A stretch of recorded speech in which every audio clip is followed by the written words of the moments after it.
Halo Sobat Chill, Cabang Ilmu TV, apakah kamu tahu tentang Bhutan? Dari segi sejarahnya, kalau kamu tidak tahu bagaimana sejarah negara Bhutan, kamu pas sekali menemukan video ini. Bhutan adalah salah satu negara yang berada di Asia, tepatnya di Asia Selatan, dan beribu kota di Thimphu. Mari mengenal negara yang berada di Asia Selatan ini. Tanpa basa-basi langsung saja ke videonya. Bhutan adalah sebuah negara kecil di Asia Selatan yang berbentuk kerajaan dan dikenal dengan sebutan negeri naga guntur. Wilayahnya terhimpit antara India dan Tiongkok. Nama lokal negara ini adalah Drukyung yang berarti negara naga. Simbol naga dapat ditemukan di bendera dan lambang negaranya. Pemerintahan yang dijalankan dengan kekuasaan monarki absolut berakhir ketika konstitusi baru dan pemilihan perdana menteri dilaksanakan. Raja Jigme Singye Wangchuckle yang memimpin sejak tahun 1972 mengumumkan menggelar pemilu tahun 2008 sekaligus turun tahta. Pengumuman disampaikan di hadapan 8.000 penggembala hewan yak, biksu, petani, dan siswa pedesaan pada 18 Desember tahun 2005. Pengumuman disebarkan melalui harian Kuensel. Sebelumnya, Raja memperkenalkan rancangan konstitusi dan menyatakan pensiun pada usia 65 tahun. Atas ide ini, sebagian rakyat tidak sependapat karena khawatir terjadinya praktik korupsi, kolusi, dan nepotisme. Tetapi pada tahun 2006, sang raja mengundurkan diri dan digantikan oleh puterandanya. Dari sejarahnya ditemukan peralatan, senjata, dan sisa dari batu membuktikan bahwa Bhutan telah dihuni sejak awal tahun 2000.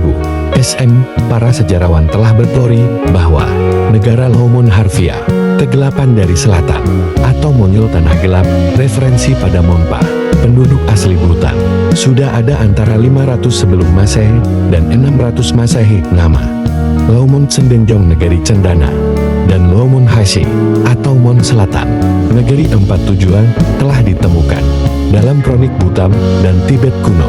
Peristiwa tertulis paling awal di Bhutan adalah lewatnya tokoh suci Buddha.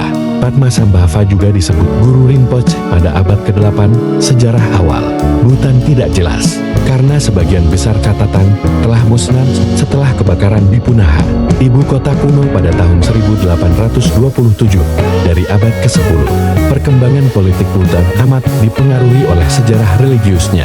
Berbagai anak sekte Buddha muncul yang dilindungi oleh berbagai maharaja, Mongol dan Tibet.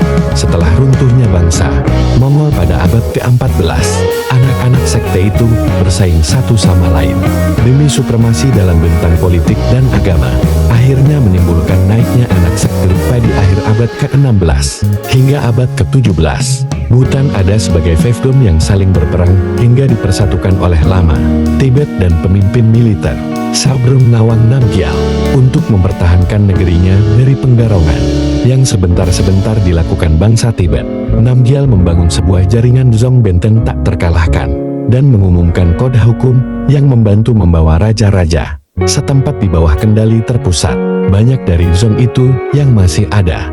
Setelah kematian Namgyal pada tahun 1651, Bhutan jatuh dalam suasana anarkis. Mengambil keuntungan dari kekacauan itu, orang Tibet menyerang Bhutan pada tahun 1710 dan kembali pada tahun 1730 dengan bantuan orang Mongol. Kedua serang itu berhasil digagalkan dan gencatan senjata ditandatangani pada tahun 1759. Pada abad ke-18, Bhutan menyerang dan menduduki kerajaan Cooch Behar di selatan. Pada tahun 1772, Cooch Behar meminta British East India Company yang membantu mereka dalam mengusir orang Bhutan dan kemudian dalam menyerang Bhutan sendiri. Pada tahun 1774, sebuah perjanjian damai ditandatangani di mana Bhutan setuju mundur dari perbatasannya sebelum 1730.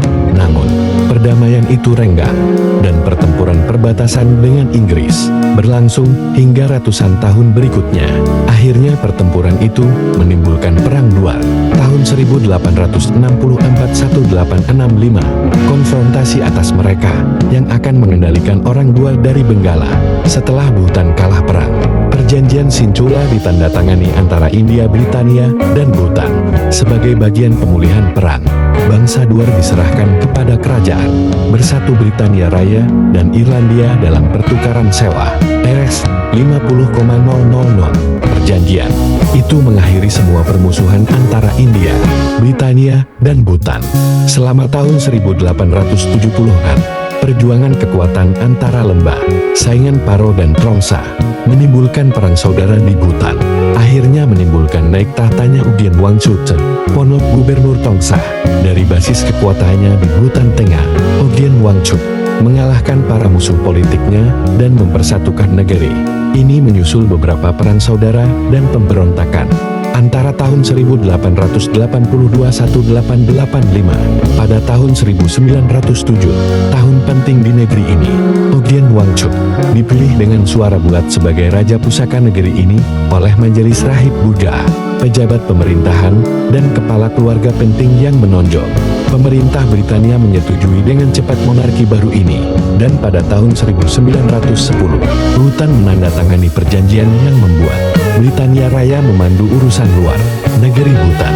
Setelah India mendapatkan kemerdekaan dari Britania Raya pada 15 Agustus 1947, Bhutan menjadi salah satu negara pertama yang mengakui kemerdekaan India.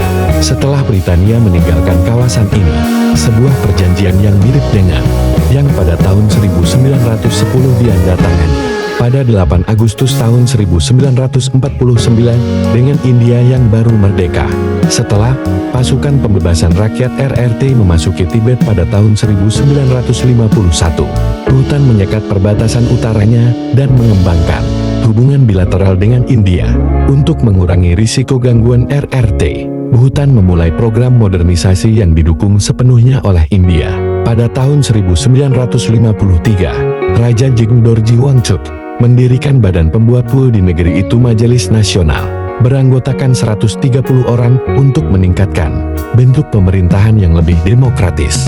Pada tahun 1965, ia mendirikan Dewan Penasihat Kerajaan, dan pada tahun 1968 ia membentuk kabinet. Pada tahun 1971, Bhutan memasuki PBB setelah memegang kedudukan pengamat selama 3 tahun. Pada Juli tahun 1972, Jigme Singye Wangchuck naik tahta pada usia 16 setelah kematian ayahandanya Dorji Wangchuck. Sejak tahun 1988, para imigran Nepal begitupun imigran gelap telah mendakwa Bhutan melanggar HAM. Mereka mengatakan bahwa pemerintah Bhutan bertanggung jawab atas kejahatan perang dan kejahatan terhadap penduduk minoritas penutur bahasa Nepalnya. Dugaan itu tetap tak terbukti dan dengan suara keras disangkal pihak Bhutan. Sebagian besar para pengungsi itu tinggal di kamp pengungsian yang dibuat PBB di Nepal Tenggara, di mana mereka tetap di sana selama 15 tahun.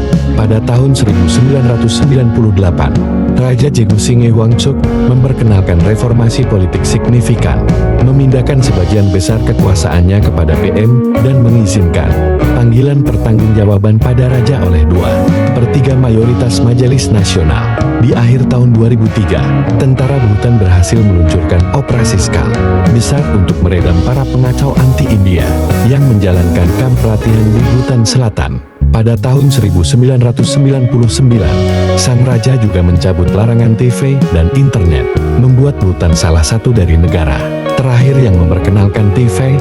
Dalam pidatonya, ia berkata bahwa TV adalah langkah penting buat modernisasi Bhutan seperti sumbangan utama pada kebahagiaan nasional bruto negeri ini. Bhutan ialah satu-satunya negara yang mengukur kebahagiaan, namun memperingatkan penyalahgunaan TV yang bisa menggerus nilai-nilai tradisional Bhutan. Sebuah konstitusi baru telah diperkenalkan pada awal tahun 2005 yang akan diratifikasi oleh referendum sebelum diterapkan pada Desember tahun 2005. Raja Jigme Singye Wangchuck mengumumkan bahwa ia akan turun tahta pada tahun 2008. Sang raja akan digantikan putrandanya, putra mahkota Jigme Hasar Namgyel Wangchuck. Namun sebelum tahun itu tiba tahun 2006, ia telah turun tahta.